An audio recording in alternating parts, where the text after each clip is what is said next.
All right, welcome. What are we watching today? We're gonna watch a video about fascism. That's what we're gonna watch. Why'd you cuss? Now we're not monetized.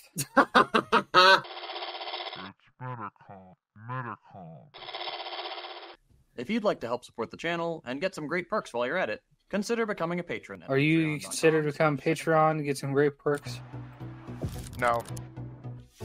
This shouldn't happen. Anja? That shot. He leads it. This shouldn't have happened. I thought you said we weren't memeing today. That's what you said. That was obviously a lie. This shouldn't have happened. Jesus. Okay. This shouldn't have happened. You know what? You know what this is the face of? This is a face to someone who knows that this shouldn't have happened. I'm not sure why, but that was reminding me of those I am a surgeon YouTube poops. This shouldn't have happened! Dr. Hahn! After weeks of polls that projected a crushing far-right victory, the left-wing New Popular Front won. Whoa! It's exciting. It's Now exciting. that it's been a few weeks, though, as we patiently wait for the center-left to betray the coalition and its program, we should talk about what this election actually tells us about politics in Europe. All right. What is it? Let's make some guesses. So, what do you think he thinks this tells us? It tells us that fascism is on the rise.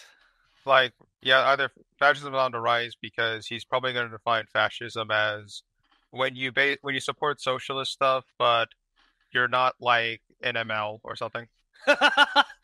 Yo, can MLs revive social fascism? Like, can they revive the third period theory of fascism from the Please no. Please no. That would be so funny. Because it's not great. With these electoral results, we're seeing fascism reach a point in many European countries, including France, where it now has enough electoral and institutional power to start moving towards a more threatening stage. I just realized he's gonna do the social fascism one without saying it, because he's basically just gonna say that fascism is when social democracy happens. Because that was like the Comintern's way of trying to somehow compare the social democrats to the fascists, as basically call them social fascists, and they're seeking to justify it by saying that, well, you're doing stuff similar to them, therefore you must be the same. Well, specifically because they called him the moderate wing of fascism, because after Ebert had basically become the chairman of the SPD, or whatever rank it is, the president of the SPD, the main line of the party was no longer rooted in class struggle. It was rooted in a vague sense of class collaboration. And so Stalinists, as short-sighted as they are, saw that similarity with fascists and decided to call them the same thing. I mean, ultimately, the whole idea was basically that social democrats are fascists because, like fascists, they distract and divert workers away from the path to true liberation provided by the Communist Party. So that was the genius argument of third period Comintern analysis of fascism. You know what I think? This shouldn't have happened. That's what I think. For starters, the NFP won the most seats as a coalition of multiple parties. Same goes for the presidential coalition, which is made up of 5 parties of its own. Those coalitions usually agree with each other, especially those behind the president. But the left-wing group is very loosely aligned, with no undisputed leader holding it together and most parties regularly threatening to leave the group. There's a good chance the socialists will have already ditched the others by the time this video comes out. The NFP also didn't get that many votes. Both the left and the center-right got about 7 million votes each, while Le Pen's far-right was way ahead of both at 10 million. And that's not all. It took hundreds of candidates dropping out of the race for the left and the center-right to play nice and prevent far-right candidates from turning that huge plurality into a total sweep. This is a big difference from just 2 years ago, when the RN only got about 4 million votes. And when you look at how the party's grown since the 80s, it's clearly made big strides these last few years. And this isn't that different from what we're seeing in the rest of Europe. The elections for...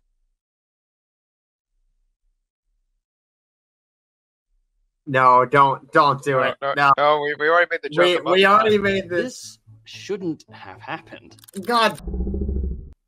Of course. Of course. Which that shouldn't have happened. This shouldn't have happened. We Okay. He was giving the infographic about the different seats in comparison to others, the center right from the left. That's what we're on.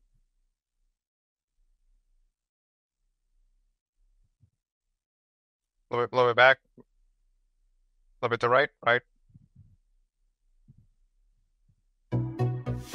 This shouldn't have happened. This should have happened. The rise of the far right means a much worse EU. It means more institutional power for the far right. And it also means that centrists now feel more comfortable copying their positions on things like immigration. We're seeing policies like the Migration Pact breeze through the EU, a law that's going to do a lot of the same things we have here in the US at the southern border. Immigrant adults and children are going to be detained, some for up to 6 months. Asylum seekers will have to endure much worse conditions upon entry. And nothing is going to be done to assist those who make the dangerous, often deadly trip across the Mediterranean. And just while we're on the topic, I need to remind some viewers that immigration is not a bad thing, like in any way. This is always true, but it's particularly relevant now. Just as we were about to record this video, we started seeing this in the news. Anti-immigration rioters attack a hotel in Rotherham. This shouldn't have happened. Okay. If you can't take this video seriously, then we need to go to another one. All right. Well, what do we think of the whole anti-immigration thing in Europe? I mean, yes, far right sort of parties and leaders getting power in the EU is not going to help. But as he sort of alluded to, the center in European politics sort of tends to mimic the far right's sort of engagement with the culture war. And, a big part of that is the anti-immigrant policies and rhetoric. And, I mean, it's not... Fortress Europe predates this latest groundswell of the far right in European politics. And it's something that, is not a partisan issue. I mean, basically one of the institutional functions of the EU is to control migration and ensure that when refugees get to Europe, they occupy a marginalized social status. I mean, leftists or centrists getting power in the EU isn't going to change that. That is the institutional function of the EU's border control architecture. I mean, it's sort of funny when he says things like, "Oh well, the fascism is gaining power, institutional power in European governments." I mean, it's just a very silly, claim to make. There was a period of time after the Second World War where you had fascists that still had sort of a parliamentary presence in Europe and or in Germany and Italy after World War II, but that's been long since over. What's interesting about the MSI, was there was for a few decades this brief attempts by fascists to try to get back into power, retake their countries, but by the 90s that had become so reduced and protracted, and that just goal became less and less of reality. So much so that the MSI in the 90s just flat out made a statement saying, "Yeah, fascism's over. It's never happening again. All we can do now is focus on the present." By the 90s, they were like, "Yeah, we just don't care anymore about trying to do that ever again."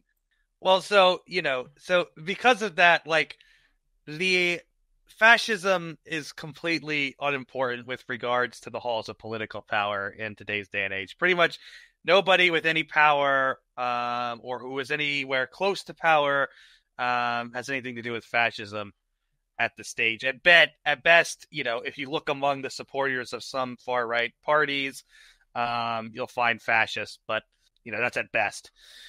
So it's not fascism that's being referred to here.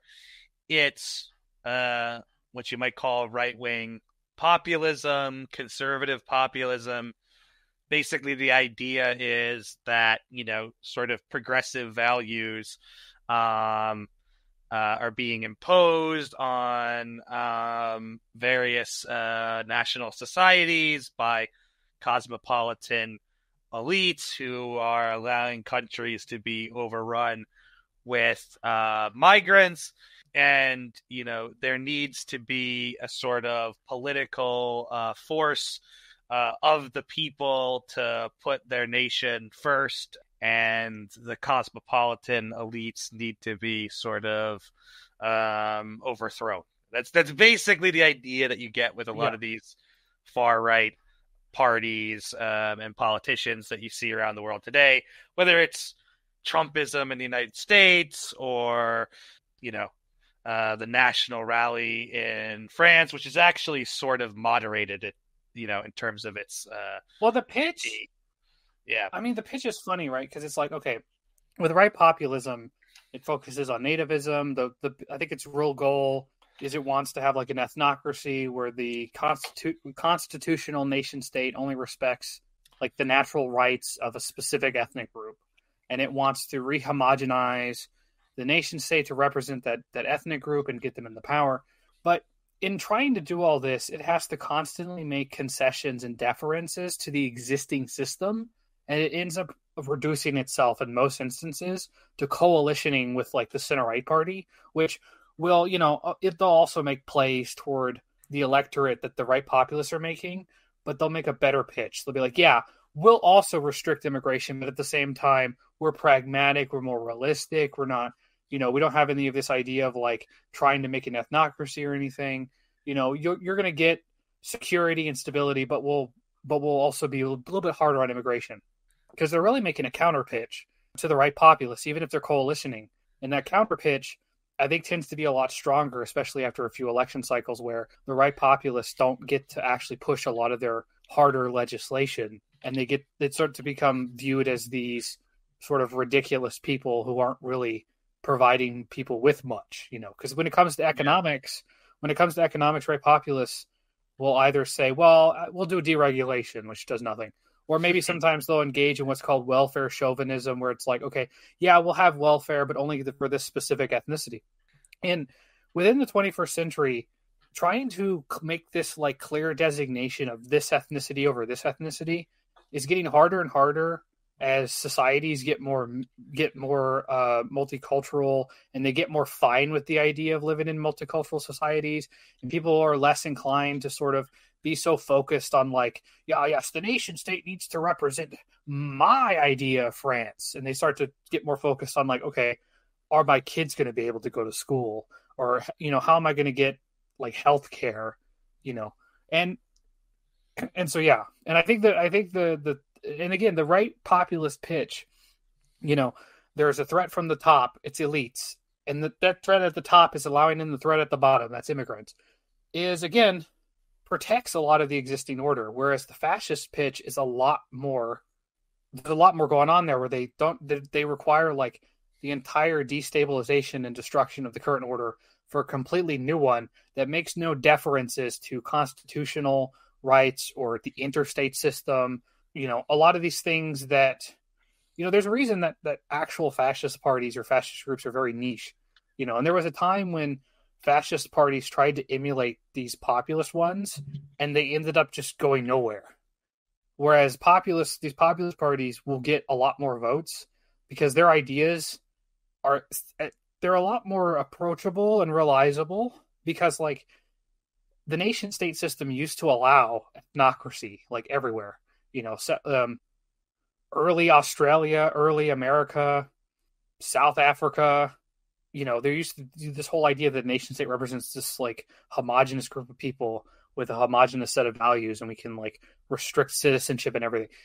that has an idea because it used to exist everywhere, right? Like liberals back in the early American days, somebody like Thomas Jefferson, who was considered a radical liberal, argued that, the races could never properly integrate, and there would be it's impossible for there to ever be a day in which America would ever have that integration, And I think it's funny because when you call right populist parties fascist, you're sort of ignoring the fact that the existing nation state system, the interstate system, the existing system itself is very racist and very oppressive and capable of doing tons of things as it has in the past.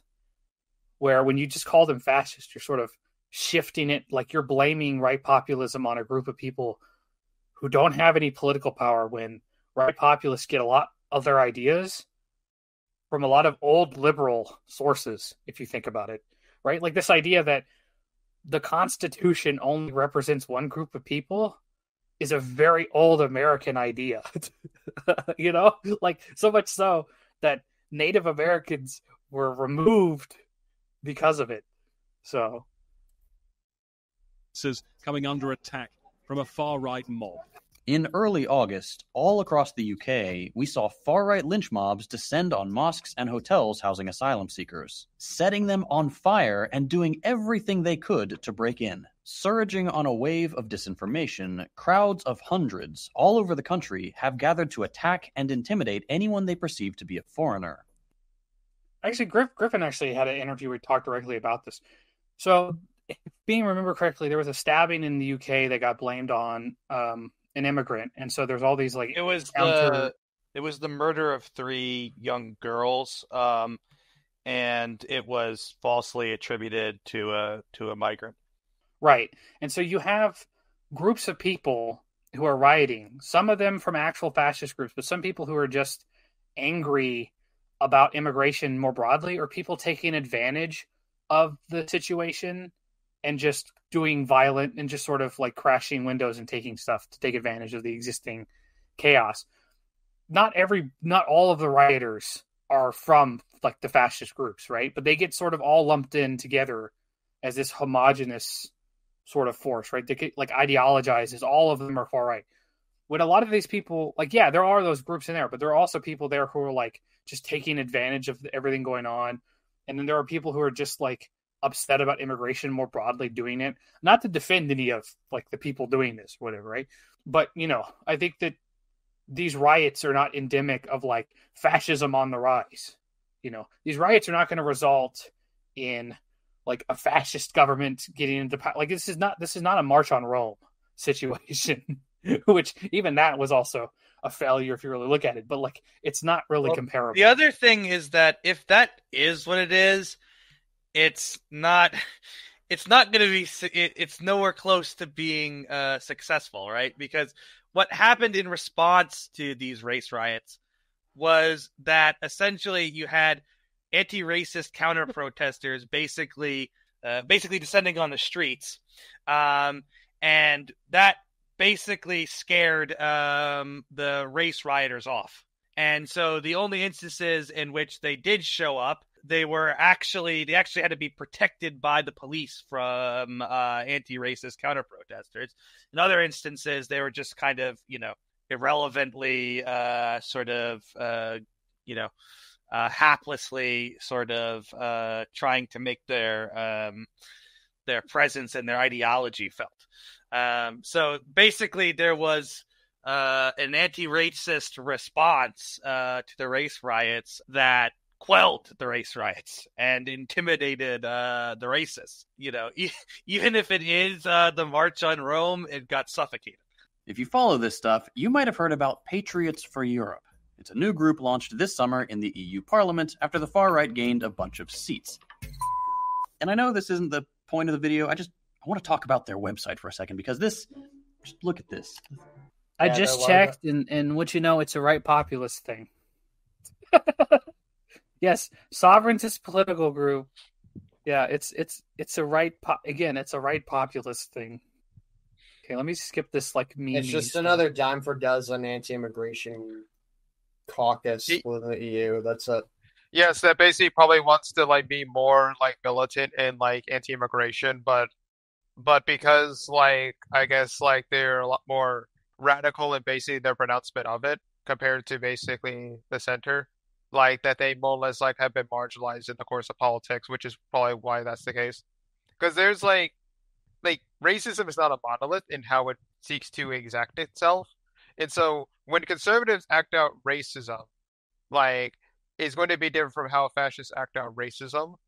Because like the conservative is well basically yeah being racist and and explicitly, going to basically harm and undermine the lives of people is not going to basically do so in such a way that undermines the very institutions and other things of society. And when it comes to bad for worse, that if something ends up actually undermining like the actual stability or the actual institutions of society in such an actual imperative way that they can't ignore it, then they're probably going to say, okay, we need to stop this because that's too much.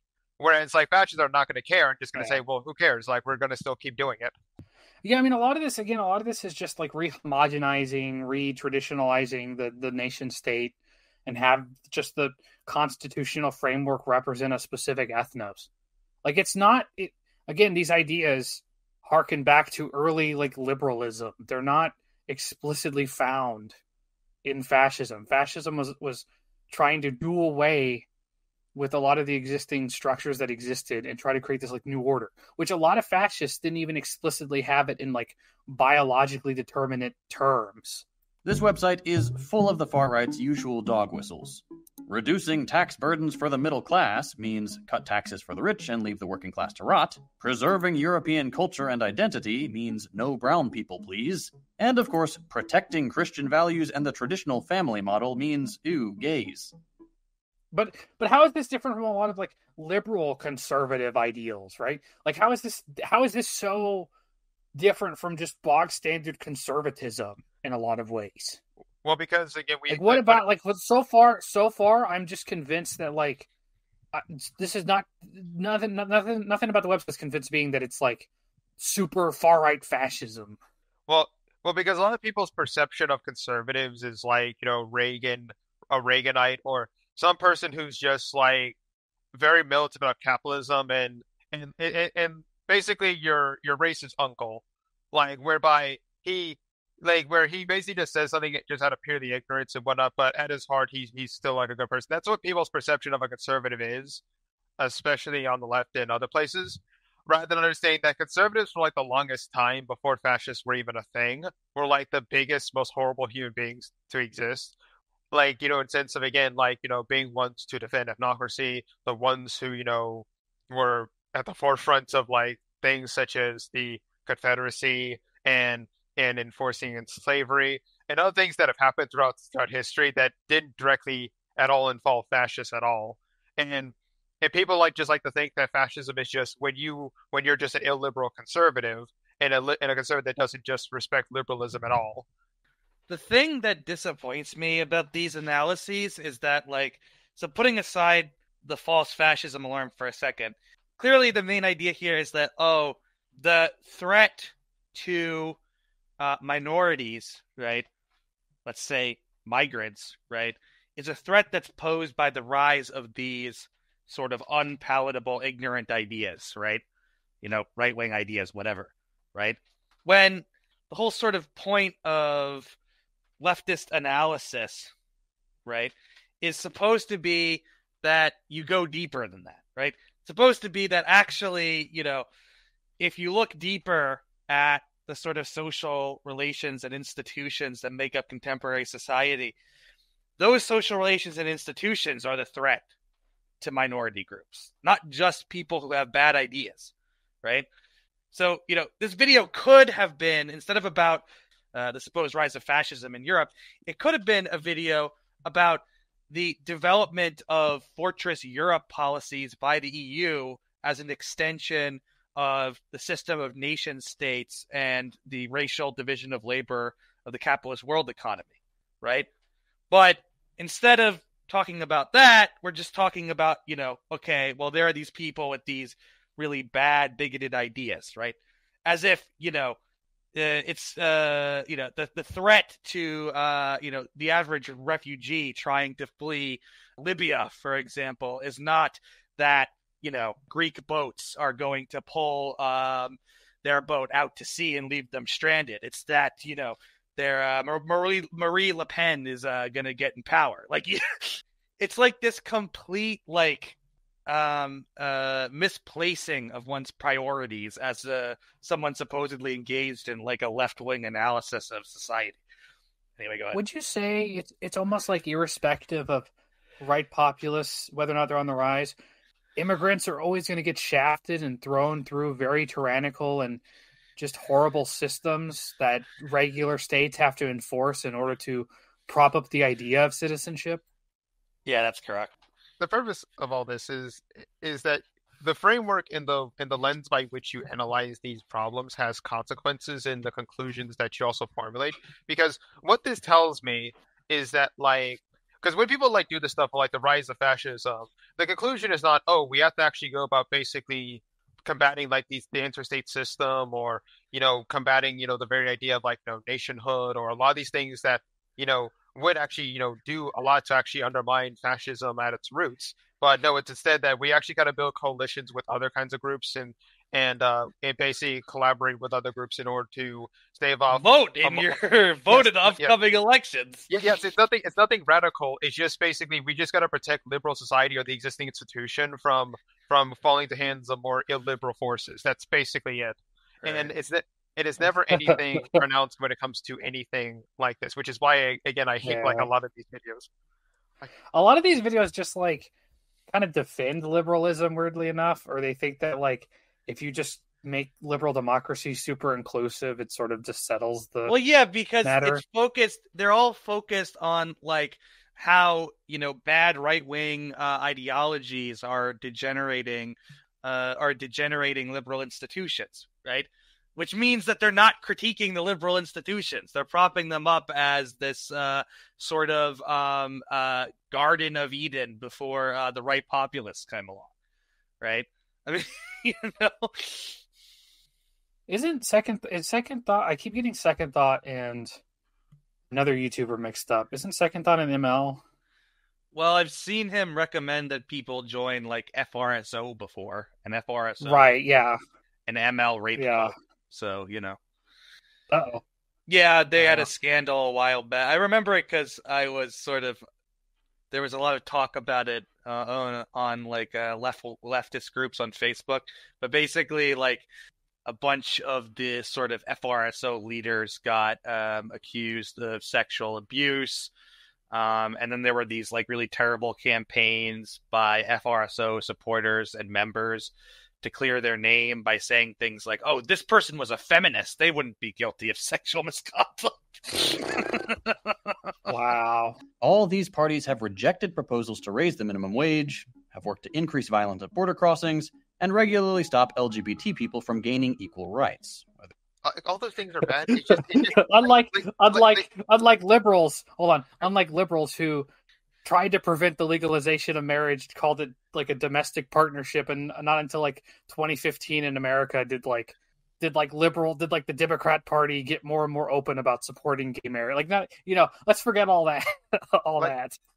It's bad that basically they're being against these things, but again, how is this any different from how liberals are also going to undermine this? Because it isn't just them that are also going to undermine this. It's also going to be liberals who, again, are just going to be a lot more implicit about how they're going to undermine these things to say, oh, well, it isn't exactly pragmatic, or is it really, realistic to, give workers more pay than what their bosses can provide. So you have to actually, go through this long system of clients and other things in order for you to be able to for us to even consider that a thing worth considering. Whereas these people just straight up say, well, I don't care about the workers. It's a sort of interesting example of this is, if you're concerned about migrants and their rights, basically the Biden campaign, up until the point that Biden dropped out, right, was competing with Trump for who would be more tough on the border, right? Biden never did anything to sort of dispel the, basically myth of a migrant crisis or a border crisis. and he basically competed with Trump for who was going to clamp down on it more authoritatively. And his vice president, who has taken his place in the race against Trump, has before this had,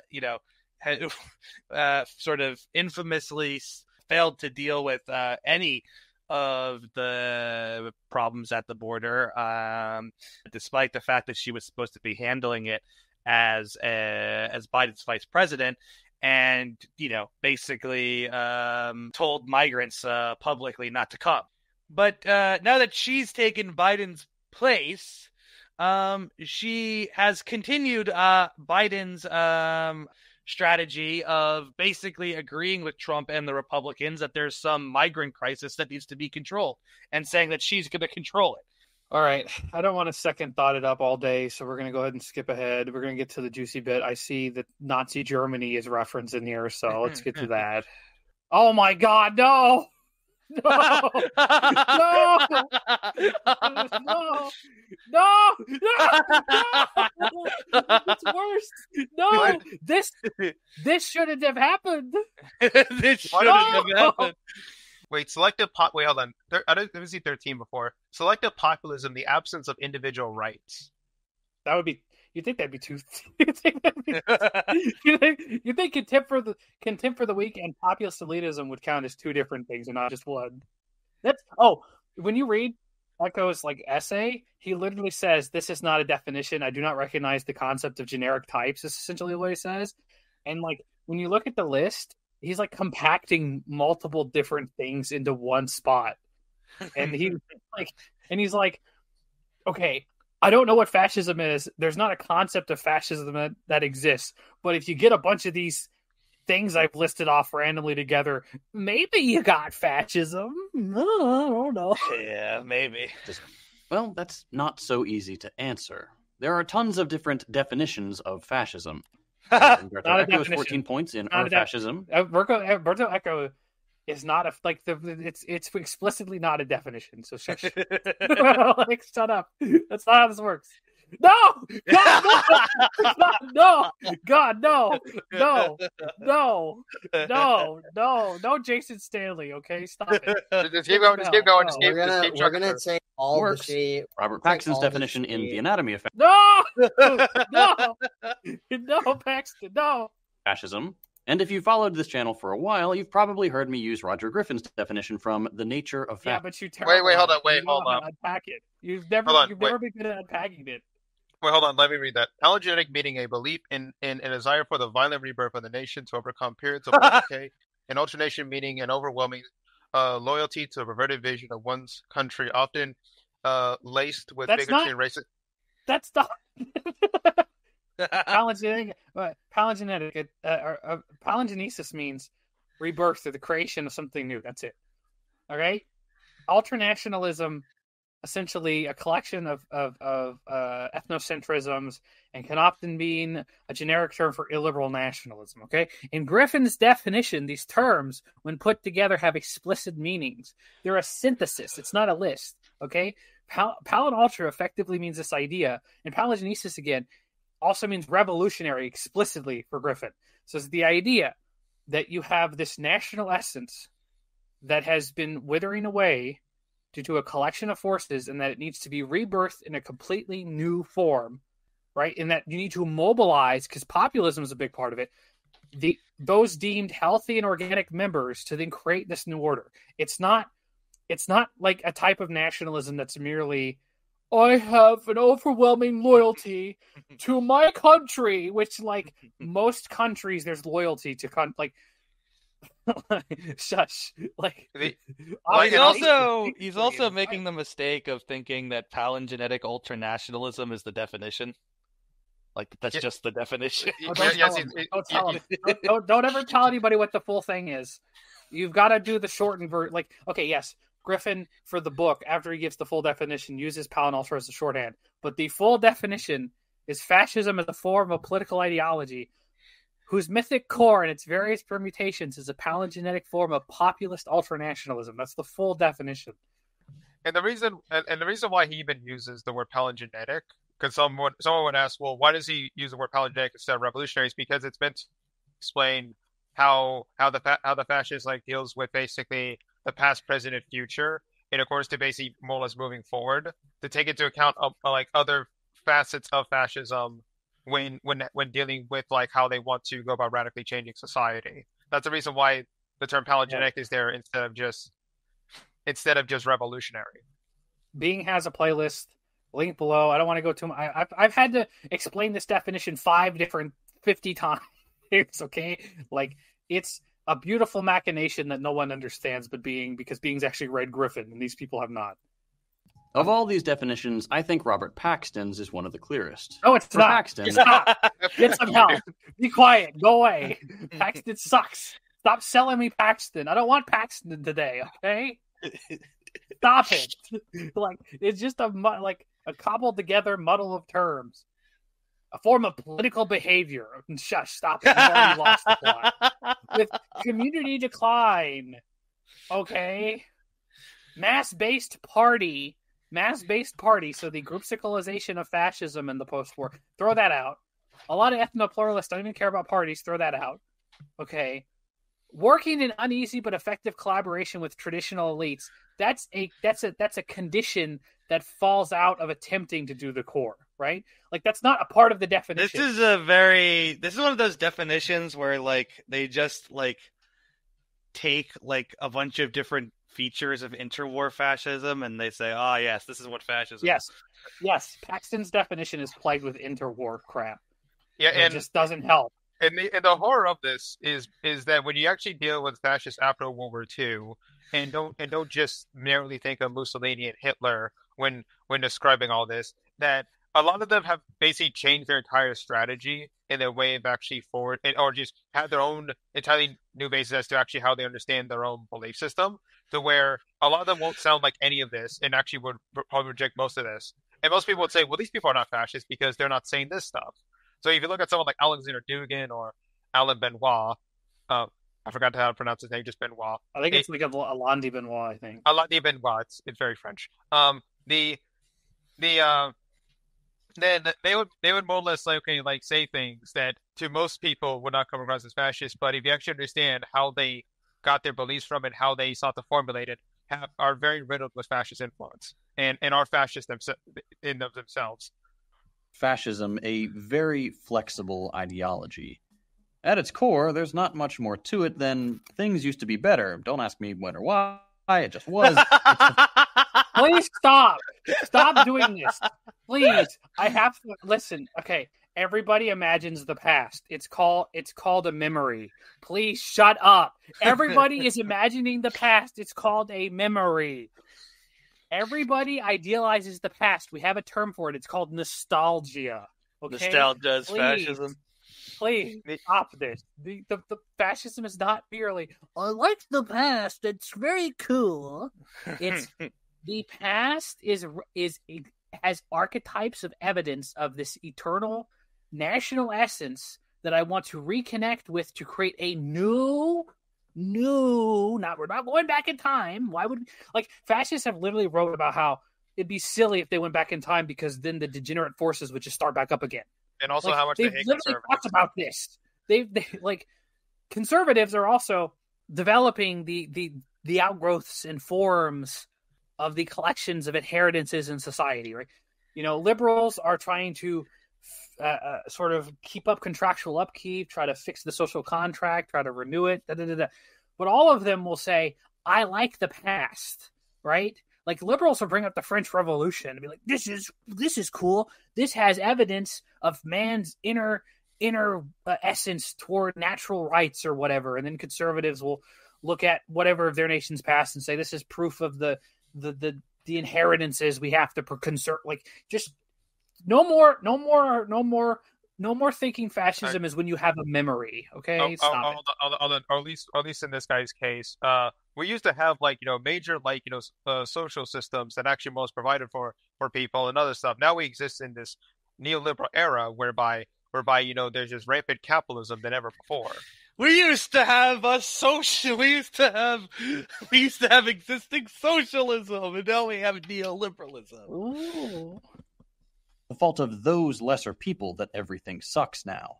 This flexibility is why fascists often change their minds on this or that random policy, very vaguely or racially defined elites, hijacking people's real concerns about inflation or welfare cuts, but pinning them on very vaguely plot against the same anxious middle class.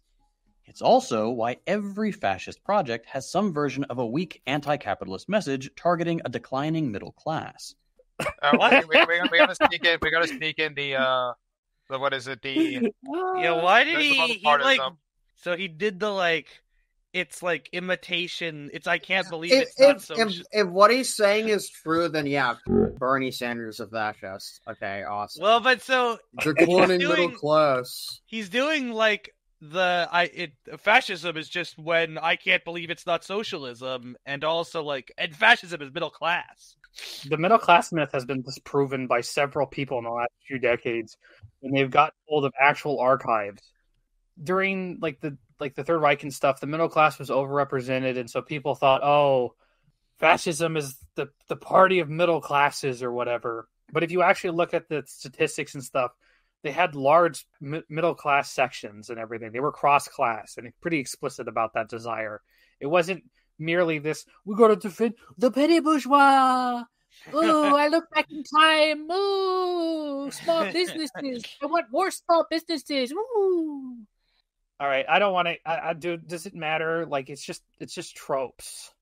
Hold on, I'm skipping ahead. Political landscape. Hold on. Neoliberalism.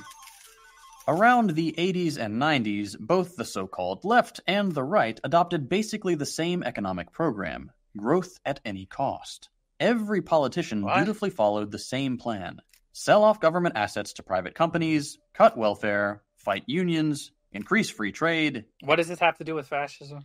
Oh, because what does it have to do with growth? Also, by the way, I wonder why this happened. This wasn't because I spontaneously want to be a fascist in my brain. It's a matter of, hey, the post-World War II economic boom is gone, and all this government spending we can't afford anymore. It's not fascism. That's just also capitalism. Why does he invoke growth at any cost? Like that's. Like, insofar as you're referring to, like, an endless cycle of capital accumulation, that's just capitalism. Hold on, everybody. Let's give him the benefit of the doubt. I skipped ahead. I know, I hear the comments. I skipped ahead. Let's hear the explanation. Hijacking people's real concerns about inflation or welfare cuts, but pinning them on some group of bad actors instead of people just following the regular incentives of capitalism. In practice, that means that, quote, whenever fascist parties acquired power, however, they did nothing to carry out these anti-capitalist threats. Instead, quote, once in power, fascist regimes banned strikes, dissolved independent labor unions, lowered wage earners' purchasing power, and showered money on armaments industries to the immense satisfaction of employers. It's why, quote, 20 years of fascism in Italy took workers more than 30 years back, pushing wages way down and time again favoring the wealth of the top 1% at the expense of the bottom 99. Why are we still? First of all, why are we still doing the 99% and the 1%? Second of all, what? Like, I really don't like this like very silly leftist analysis of fascist regimes where it's like, well, they engaged. Fascist regimes repressed labor and social movements in the interests of German and Italian capitalists, and practiced the sort of military Keynesianism. Yes, those things are true, but it's also like you're ignoring a whole other dimension of it, right? Which is there's a reason that the Allies were pressed to defeat the Axis. There's a reason, in fact, that the Soviet Union was always destined to go to war with Nazi Germany, despite the Molotov-Ribbentrop Pact. It's because Hitler was bent on the transformation of the capitalist world economy into an Aryan world empire, right? And he hooked the rest of the Axis up to that. Let's take a comical example of fascists putting down workers. The two Red Years, Biano Rosso. what happened immediately afterwards? They didn't compromise the liberals. What happened? What happened after Bianarossa? Oh yeah, the March on Rome. They immediately after they destroyed the communists and the socialists, they marched on Rome and wanted to suppress the liberals. That's what they did. The point that I'm making is that, basically Hitler was saying, I'm going to march across Europe and I'm going to destroy the geopolitical and economic architecture of the capitalist world system. Right? That's why the Allies and the Soviet Union were had a sort of fundamental interest in destroying the Axis. It's not because they were committed ideological anti-fascists. There were many people who were partisans of anti-fascism who fought the Axis in World War II, but the actual institutional dimension of World War II was the forces of the capitalist world system suppressing a threat, right? So, the military Keynesianism stuff, yeah, it's true, but it's only like one part of the story. And if you focus on that to the detriment of the part of the story where Hitler tries to create a world empire, you're basically leaving out an entire section of that history. So most wealthy people in Europe and most conservatives in power did not like fascists. In every other part of the world, a conservative strongman would just subdue democracy and do his own thing, right? You get the Authcons. In Germany and Italy, right, even most of the wealthy industrialists did not like the fascists, right? Only a select number of rich industrialists liked fascists because they too were anti-Semitic, or even some of them thought, their whole agenda is just nothing. They're just going to give me benefits, right? But most, if you look at the statistics, most wealthy industrialists thought these fascist parties were silly, and they were just why would I vote for you when the conservatives have just been have just proven to have the halls of power for already decades and centuries? Why would I care about this random group? It's by the way, if you read classical liberal economists during this time, they hate fascism, right? They're not good at defining it either, but they despise it. Classical liberal economics, something like neoliberalism, does not like fascism, right? Let's talk about specifically interwar fascism. Corporatism is foundationally on the idea that classes need to be recognized into bodies of interest groups that then collaborate to where the state is not dominated by a single class. Classical liberal economics doesn't care about any of this and often leads to the bourgeois or the upper class people in dominant positions, where then you get corporatist responses to this. Comparing neoliberalism to fascism is so fucking stupid.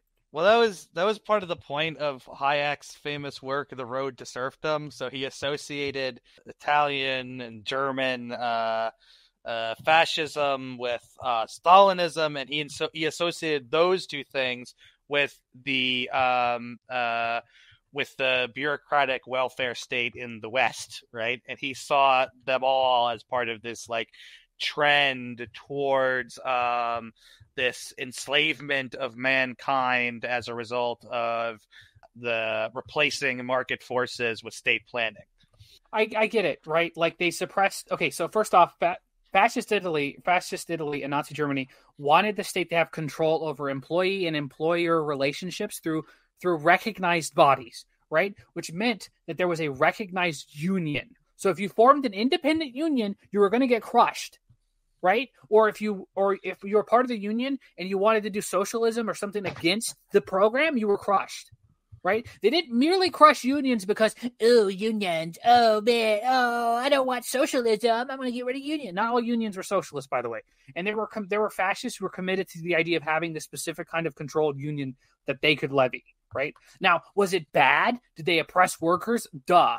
But the idea around why they would take out these strikes wasn't, we want to put the petty bourgeois back into power, that's why we're oppressing the unions. No, it's because they wanted control over the nation. They wanted to control over society. They wanted to control over employee and employer relations. That's why they struck rebellious workers. It's not because we're in the pocket of the lumpenproll small businesses. It's just silly. And also in actual other economic texts, they also go about also limiting the actual ability of what the ruling class could also do, because as many people who are actually doing economic analysis on the fascist regimes would say is that as state capitalist as they were, it was also heavily ideological in terms of how it conducted itself. As in, the bourgeois didn't have free reins to do what it wanted; it had to do things in accordance to the ideology of the fascists. As in, if one person wanted to build a business somewhere outside the nation, they were not allowed to do that. So as much as the workers were also heavily oppressed, the bourgeois was also limited in basically what they could also do and also threaten, because they were enforcing class collaboration in terms of that everything must be subordinate to basically the nation and the national community for us to basically move forward. And anyone who steps out of line, regardless of worker or not, is going to be killed. Well, apparently, in the political landscape, neoliberalism. That was the context for neoliberalism, by the way. All right, I don't care. I'm skipping ahead. What's the conclusion? What do we got to do? How are we going to save America? On every front. The left won. This time. Not on a program of growth, not by betraying unions, not by reforming welfare and promising to throw more people in jail. It won with a program to get rid of these last 40 years of crushing austerity. And it will again if it can turn the tide after years of the most brutal capitalism we've seen in a century. If, don't forget, support for the Nazis peaked at 37% in 1932. That's where we are today. What happens now? What? Okay, so basically all of the right wing, all of it is just the ideology of austerity. All of the fascism, conservatism, it's all austerity. Wait, but before we address that, did you hear what he just did? He's like, at the peak of support for the Third Reich was this. Was this specific number? That's where we are today. What? What are you talking about? What's where we are today? Because that was a random nonsense. Because if right populist parties get 20 or 30%, then that means that the elite are going to slip them into power, and we're going to have the Fourth Reich again. Okay, get real. It's the game of secret. It's a game of secret Hitler, whereby the second I don't know the person who's Hitler gets into power, then everyone loses the game. Also, remember when anti-fascism was about acquainting their head with the pavement and not you gotta vote for Kamala Harris.